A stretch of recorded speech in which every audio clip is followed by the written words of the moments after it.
Whew, okay. Here's a video I didn't feel like really making, but it needs to be made, and here I are. I'm gonna make it.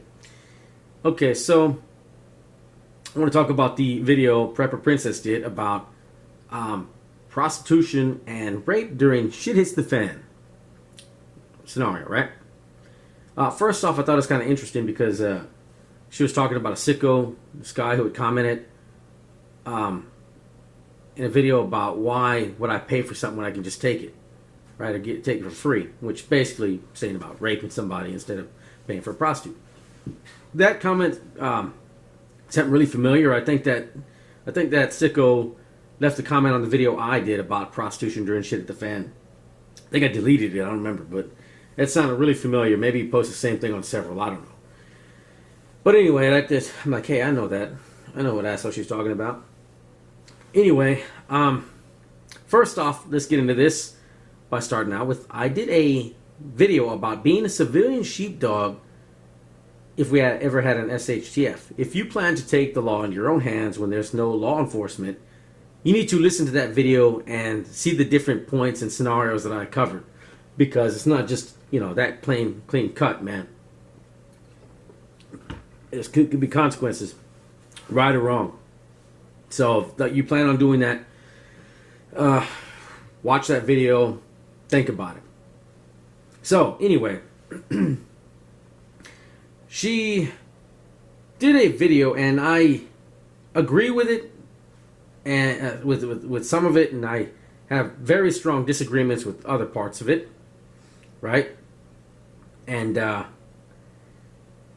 think she was very passionate about the topic, right, the subject, so maybe she got a little carried away. I don't know if that's what she meant, meant exactly, or maybe, just really into it. I don't know. But anyway, I'm just going to go over what was said and where I disagree. She was talking about rapists, and she said there was a lot of good guys that will kill you and not ask you for your side of the story.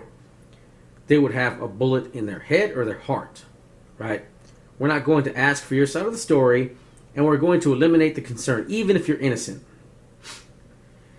Okay, so obviously I have a big disagreement there. I consider myself to be a rational guy, and I believe you need to at least give a guy his side of the story. I know there's not going to be forensics. I know there's not going to be security cameras, but the one thing we're going to have is a story to tell. Let's look at today. Some men have their lives ruined because of false rape claims. And let's say their lives are not going to be ruined, they're going to be taken, right? That's a more serious thing. Let's say a woman claims she was raped by a couple guys. But the guys say, hey, we were having dinner at friends a few miles away. I would say there's a simple solution to this. You're going to take, these two guys, you're going to separate them right away. As soon as I caught them, I'd separate them. That'd be my standard procedure for something like that. And if they said, oh, we had dinner at a friend's, okay, separate them, write down some questions, go in there and ask both of them, right? The same questions. What did you eat? What did you drink? What were the sides on the table? Right? About what time was it when you ate? About how long were you there? Was there bread? Was it white, wheat, corn bread? How many people were there? Any pets? Right? And you compare the answers. If they're identical, well then, hey, these guys, what were the odds they planned a story like that? Then you could say, well, if they said they ate at so-and-so's house just a mile or two down the road, take a stroll over there, knock on the door. Hey, did you guys have some company over here? And, blah, blah, blah, and ask them the same questions.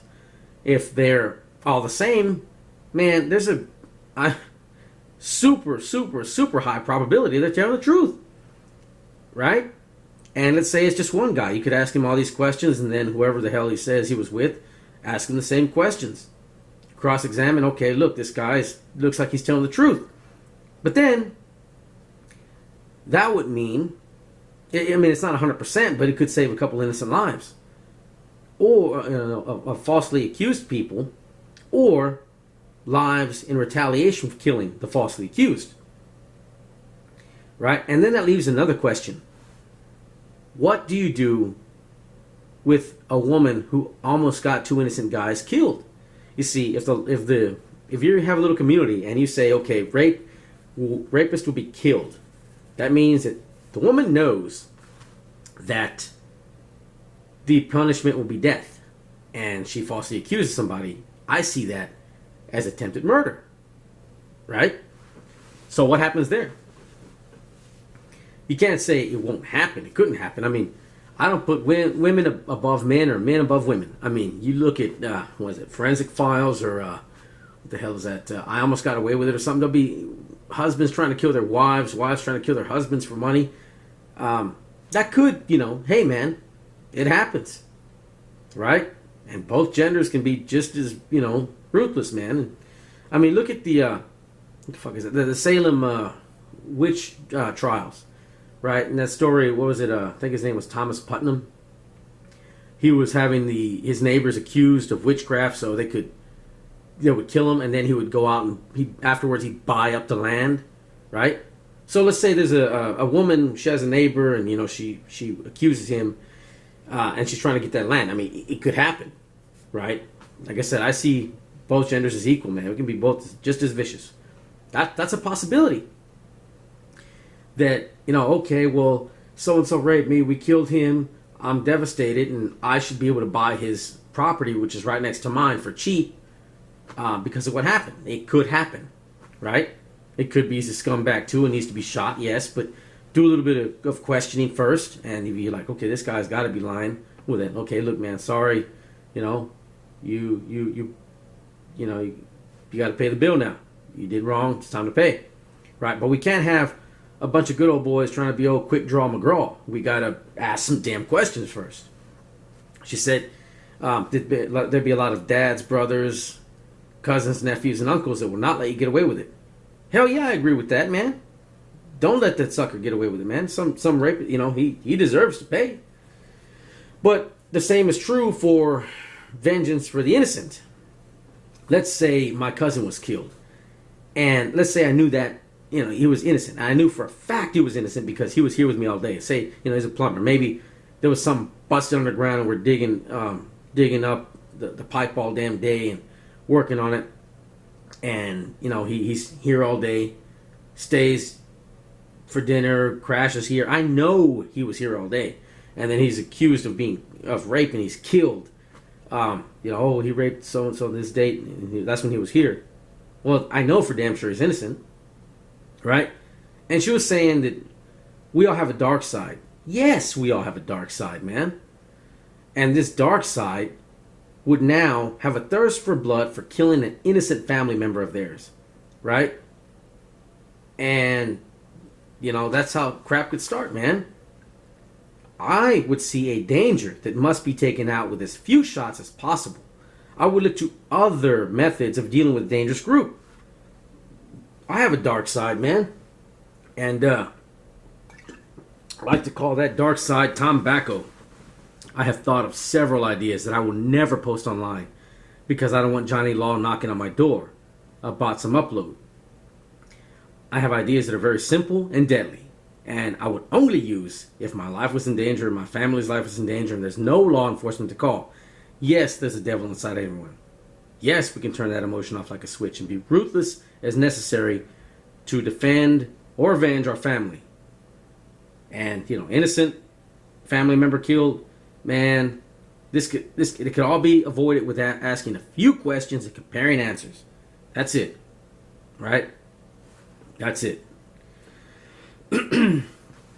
So, that's just something to think about. Another thing to consider, which wouldn't matter too much. If they're guilty, I'd say make them pay. But you might have to worry about retaliation, even if he is innocent. Somebody may not like it or just not believe it. I don't know. So be prepared for that. Right? If that does happen. Another thing, I know, I'm going to get some shit for this. I'm sure I'm going to get a lot of comments. But you know what? I'm just going to call it as I see it, man. In the first part of the video, she said that she wouldn't be foolish enough to fight hand-to-hand, or, I forget how she put it. But just, basically hand-to-hand against a man. She'd shoot them. Okay. But, I wouldn't assume that a good shot is going to, we all miss, man. And you don't know how many you don't know that. But yes, you don't want to. I tell my wife, look, here's it. Don't try to fight a guy, shoot the son of a bitch. I tell her if we're ever somewhere and something goes wrong, to leave. If I have to, I'll deal with it. I can't watch myself and be concerned for her at the same time, or I'm gonna get hurt. That's what I was doing. Like, if that ever happens, you leave. I obviously got a better chance against a guy than she would. So I told my wife, get out of there, right? But she said that she didn't care if it was a 350-pound guy. She kicked their ass and they're going down. No. There's a reason there's men and women's sports. There's a reason there's different weight classes in fighting. I'm a man, and I cannot say that I can kick any other man's ass out there, without a shadow of a doubt. 100%. Yeah, it's not gonna happen. I know I'm gonna get my ass whooped, man. I mean, I have been, I've been in fights, and I've whooped up on bigger guys than me, and I've gotten roughed up by smaller guys than me. You never know, right? Overconfidence can be a big weakness, man. If I have to throw fisticuffs, man, yeah, anger helps, but what keeps me quick and cautious is fear, and that going through you, man. That you need that. That's part of it, man. You absolutely need that fear and that adrenaline and some anger. I mean, you need it. Overconfident, man. I mean, I'm a guy. Your average guy has a better chance against your average guy than your average woman against your average guy, and that's just the way it is. I mean, there's a high probability that a guy's going to come out on top, because at the same time, in the video she said we don't know what kind of training she has. Granted, yes, but who knows what the attacker, what kind of training he has? You don't know. Nobody knows, right? And even then, you don't know how it's going to turn out till afterwards. You don't know. I tell her, just be cautious, and ladies, use your head. Use your head. I tell my wife same thing. I'm like, look, don't try to fight anybody, right? Let Mr. 9 Mil do the fighting for you. And we don't have something on us, I tell her to leave, and I will, I got the better chance against your average guy, than the average, so, I mean, using your head, man. Just be careful, guys, ladies, I mean. Right, so that's it on that. Right, I don't agree with that. And the last point, you guys, man, I'm sure all you guys out there, you can vouch for this. Right, and leave a comment. I'm sure most guys are going to agree. You're one of the few that don't. That's cool too. But no later. The last point in this, she said that if someone tells her that a guy in her group looked at her funny, that he's out of there. He's gone without remorse. Now, whether that meant he's killed or he's exiled, I don't know. Just said that he's gone without remorse. So it can go either way. But in any case, that means, in my opinion, I'm sure the husband gets a free pass. Husband is going to be all right to look at his wife. But I'm sure that if that was the case, there would be no men in that group but the husband and relatives. That's only males there, right? Because no later than middle school, and that's assuming this guy, you guys are a late bloomer, right? Some boy in middle school, at very latest, he is already checking out the girls, man. At the very latest by middle school, constantly checking out the girls. You get older, you're always looking at the women. It's in our nature, right? Men look all the time, but it doesn't mean we're rapists, right? Even every now and then, my wife, we'll be out at a bar or something, we'll be out somewhere, and there'll be like, good side boob angle, and she'll kind of nudge me, to look. She don't know that I'm already looked at. I've been aware before she was, but she nudges me, she's a good girl. She's just like, hey, that's not, nothing bad there. Just simply, hey, that's nice. And, guys, you see something, we're guys, right? That's it. And you guys, that's true, man. Let's say you get sent off to the store. Your lady said, hey, go to the store, get milk, eggs, get some bread. and you go to the store and there's some young hottie, you know, 20s, and she's got a thin white t-shirt, real tight shirt, and she looks like she's smuggling cantaloupes and raisins out of that aisle. Man, you know, it catches your eye for a second or two. It doesn't mean you're a rapist. It doesn't mean you're going to harm the girl. It just means you saw something that you thought was nice and it caught your eye. Right? That is it. That is all there is to it. You know, an eye for beauty, I guess. I don't know how you want to put it. I remember I was watching this comic on TV, and he was talking about, like, guys, you know, just one-track mind, and that a guy could have several family members having open heart surgery, same day, same time, same hospital, and he's in the waiting room, and a good-looking nurse walks by, you know, and for a second or two, you know, he catches on, his mind goes under that other, you know, fantasy land for a second or two, like, oh, I wonder what that and then he goes, oh man, I hope so-and-so's okay. It's just in our nature. That's all that is. Doesn't mean anything bad, you know. I mean, guys, really, can you think of any day that you head out, you're not just stuck at home with the flu or something like that? You know, hell, you got the flu, you go out to get, you know, some cold medicine, and cold and flu shit, and you know, tea and all that bullshit. Man, you know something's gonna catch your eye. That's just the way it is. Now, it doesn't mean you do anything. You know, you get your ass back home, drink some tea, take some medicine, and go to bed. That's all, man. You just, oh, hey, that's nice. That's it. That's all there is to it. Like looking at a nice painting, man. Hey, that's nice. You know, it's a nice work of art there. I like that, you know. Okay, back on my way. That's it. That is it. Anyway, that's it for me, guys. I don't know. You guys leave your comments on that, and, you know, what do you think? I mean, like I said, mainly the main point of the video, I think that people should, if you're going to plan on having a heavy sentence like death on rape and or whatever the hell you plan on, you know, something like that, well, then you need to think of procedures and how you do this. You know, have it already planned out. Write it down in a notebook. Okay, if this happens, we're going to try to, you know, cross-examine. Just something, man. Not just simply, okay, well, you know, we think you did this. Sorry, boom. No, man, because women can be just as shady as guys, man, and vice versa. We're, you know, like I said, you look at Forensic Files or the I Almost Got Away With It, man. That shit, you know, that's some sick shit on there, and it's men and women. Ain't no difference, man.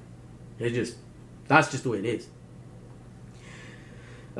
Anyway, okay, well, that's it for me. Y'all have a good one, and I am out. Hopefully this gives you something to ponder on. That's it for me, guys.